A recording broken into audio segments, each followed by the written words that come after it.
Bonjour à tous et bienvenue dans cette nouvelle vidéo dans laquelle on va parler de dérivation.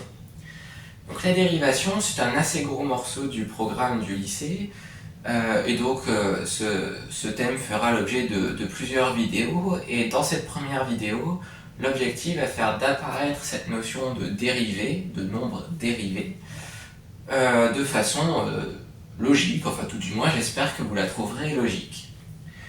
Donc la dérivation, c'est quelque chose qui est lié aux fonctions. Et donc j'ai expliqué dans une précédente vidéo que quand on s'intéresse à des fonctions, on peut regarder plusieurs choses, comme par exemple le signe de la fonction, ses variations, ses valeurs, enfin la valeur qu'elle prend en des points particuliers. Et en vérité, on peut regarder tout un tas d'autres choses qui feront l'objet de vidéos ultérieures. Et la dérivation, c'est quelque chose qui va être assez lié aux variations d'une fonction. Et donc, quand on parlait justement des variations d'une fonction, on avait différents cas de figure. Donc une fonction pouvait être croissante, décroissante, strictement décroissante. Et donc, pour rappel, si on prend une fonction qui est définie sur un intervalle i et à valeur réelle, dire que f est croissante, c'est équivalent à dire que pour tout couple a et b appartenant donc à l'intervalle sur lequel est définie la fonction, si a est plus petit que b, alors on va avoir f de a qui est plus petit que f de b. Donc une fonction croissante, c'est une fonction qui conserve l'ordre. Ici on avait a plus petit que b, on a f de a plus petit que b. C'est une fonction croissante. Donc on a 4 cas de figure, soit croissante, strictement croissante, décroissante ou strictement décroissante. Mais on se rend rapidement compte qu'on est rapidement justement limité, puisqu'on a 4 cas de figure et on a une infinité de fonctions différentes. Donc c'est un peu limitant de juste avoir 4 cas de figure, puisque par exemple si on prend plusieurs fonctions, donc qui sont toutes les 3 croissantes, par exemple une fonction qui ressemblerait à ça, une autre à ceci, et puis une troisième à cela. Ici dans les 3 cas on a des fonctions croissantes, mais ça se voit qu'elles ne sont pas croissantes de la même manière. Ici, la première fonction, elle croît beaucoup plus rapidement que celle du milieu, et qui elle-même croît plus rapidement que celle qui est tout en bas. Pourtant, si on se limite à la catégorisation en croissante, décroissante, ou les versions strictement croissantes ou strictement décroissantes, les 3 sont croissantes, donc elles sont dans la même catégorie. Pourtant, elles ne sont pas croissantes de la même manière. Et on se rend compte avec 3 fonctions différentes, mais même si on s'intéresse à une seule fonction, une fonction elle n'est pas obligée d'être croissante ou décroissante sur son domaine de définition, et quand bien même elle le serait, elle peut croître de différentes manières en fonction de l'endroit où on se place sur l'axe des abscisses. Donc, par exemple ici on aurait une fonction qui est que croissante, mais ici on se rend compte qu'elle croît rapidement, puis elle croît un peu moins vite, là elle reprend un peu de vitesse, ensuite elle est presque stagnante, presque constante, et puis ici elle croît à nouveau rapidement, puis elle ralentit, elle recroît rapidement. Donc ici, sur l'ensemble de son domaine de définition, en tout cas sur la partie qu'on a représentée, la fonction est croissante.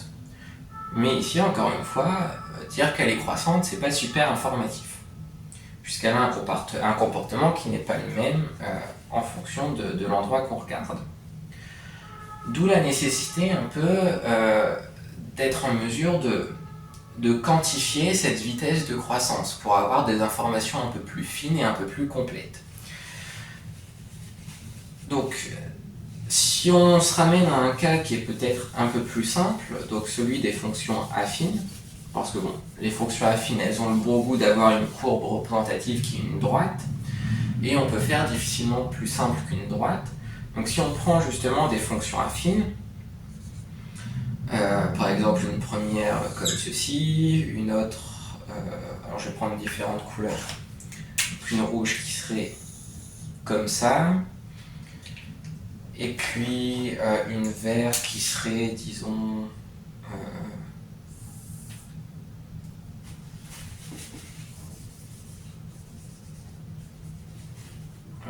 comme ceci. Bon, c'est pas très droit, mais c'est censé l'être.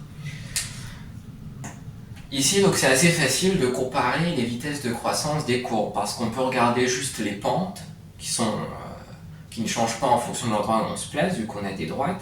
Et ici, on se rend compte que la courbe bleue, elle est beaucoup plus pentue que la courbe rouge, qui est elle-même plus pentue que la courbe verte, qui est quasiment horizontale. Et donc, si on donnait des expressions en fonction, quelque chose qui serait cohérent, ça serait par exemple de dire que la courbe bleue, ça serait la courbe qui représenterait la fonction, par exemple, f de x est égale à 2x plus 5, par exemple.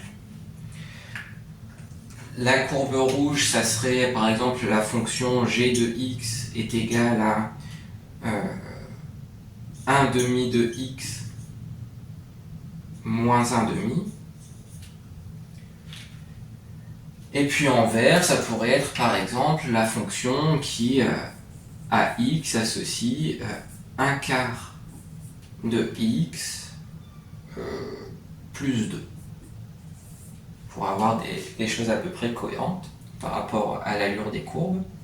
Et donc ici, pour comparer la vitesse de croissance, c'est relativement simple puisqu'il suffit de comparer les coefficients directeurs des différentes droites. Donc là, ici, on a un coefficient qui est égal à 2, ici 1 quart, et ici 1 demi.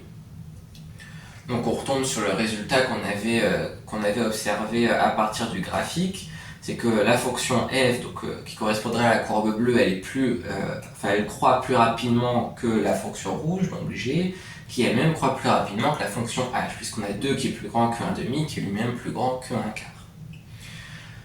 Mais les fonctions auxquelles on s'intéresse sont rarement des fonctions affines, donc leurs courbes représentatives sont rarement des droites. Mais on pourrait essayer de se ramener justement à une pente qui serait locale. Donc plutôt que d'avoir une pente qui est toujours la même avec les fonctions affines, et là juste on aurait une pente qui changerait de valeur en fonction de l'endroit lequel on se place. Mais on peut garder cette idée en tête.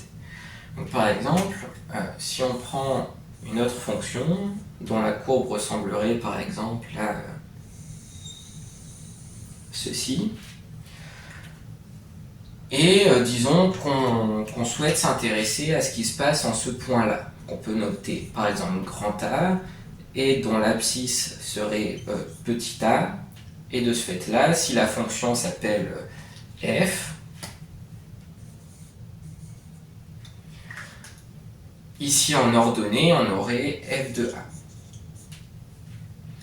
Et l'idée, comme je commençais à l'évoquer, ça serait de trouver la pente locale, donc au niveau du point A de la courbe bleue.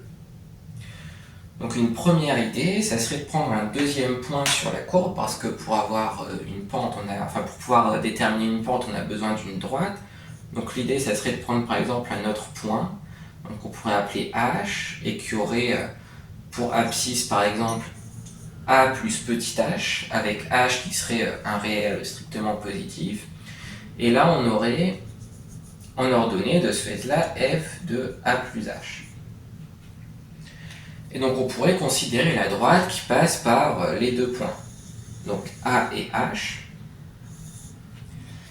et puis se dire que la pente locale de la fonction f au point A, ça serait la pente de la droite AH. Alors on pourrait dire ça, mais là quand même on se rend compte que c'est assez peu satisfaisant cette façon de faire, puisqu'ici, la droite AH, elle a une tendance qui va dans la même direction que la courbe de f, mais elle n'épouse pas très bien la courbe au niveau du point A. On a l'impression qu'on pourrait faire mieux. Et puis surtout, là, on a pris le point H qui est ici, mais on pourrait le prendre là, ou là, par exemple. Donc c'est assez peu satisfaisant comme façon de faire. Donc pour faire mieux, justement, on pourrait se dire que si on rapprochait le point H du point A, on aurait quelque chose qui épouserait un peu mieux la courbe. Et donc c'est exactement ce qu'on peut faire. Par exemple, en prenant un point H qui serait par exemple ici, et puis cette fois-ci on pourrait dire que la pente locale de la fonction f Au niveau du point A, bah, c'est la pente de la droite qui est représentée en vert. Et puis dans la même logique, on peut se dire qu'on peut faire encore mieux en rapprochant encore plus le point H du point A. Et donc, avec cette logique, on se rend bien compte qu'on obtiendrait la meilleure approximation, enfin la droite la plus satisfaisante, en prenant H très très proche de 0. Donc comme je le disais, une fois qu'on a fait ça, on pourrait se dire, on pourrait considérer que la pente locale de la fonction f, ça serait justement la pente de la droite. Et donc comment est-ce qu'on calcule la pente de cette droite? Ben, c'est assez simple, normalement, vous avez dû voir un peu plus tôt dans votre scolarité que pour trouver la pente d'une fonction, par exemple là ici, on va noter cette pente taux indice A de f, donc ça s'appelle le taux d'accroissement. Donc ici, pour trouver la pente, il faut faire une différence d'ordonnée, donc YB moins YA par exemple, divisé par une différence d'abscisse, donc XB moins XA. Donc bon là on n'a pas B ou A, donc on va adapter cette formule avec H et A, donc par exemple YH moins YA sur XH moins XA. Et donc quand on remplace les ordonnées et les abscisses, on a pour YH, donc ici f de A plus H, et pour YA ça sera juste f de A. Donc là on a f de A plus H moins f de A divisé par A plus H moins A. Donc au dénominateur il y a des A qui se simplifient, et il va simplement rester f de A plus H moins f de A divisé par H. Donc ça s'appelle le taux d'accroissement de la fonction f au point A. Et on disait justement que l'approximation la plus satisfaisante avait été obtenue en ayant h très petit. Donc comment est-ce qu'on le note ça? On le note avec ce qu'on appelle une limite. Donc on va prendre la limite de taux A de f quand h tend vers 0. Donc autrement dit, la limite de f de A plus H moins f de A sur H quand h tend vers 0. Donc les limites, les limites de fonctions font l'objet d'un chapitre entier en classe de terminale. À ce stade, on pourra considérer simplement qu'on obtient la limite quand h tend vers 0 en remplaçant h par 0 dans l'expression qui est ici, une fois qu'on aura simplifié et remplacé f par sa formule. Donc c'est pas toujours aussi simple, mais ici en général ça marche assez bien comme ça. Et donc cette limite, quand h tend vers 0, on va la noter f' de A. Et ce nombre, f' de A, c'est ce qu'on appelle le nombre dérivé de f en A.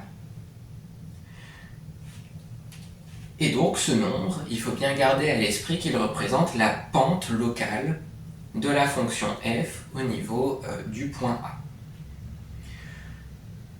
Donc si vous avez compris ça, j'ai une bonne nouvelle. Le reste devrait être assez simple et logique, enfin devrait vous paraître assez simple et logique. Mais il faudra bien garder cette interprétation en tête, le fait que f' de A, ça représente une pente.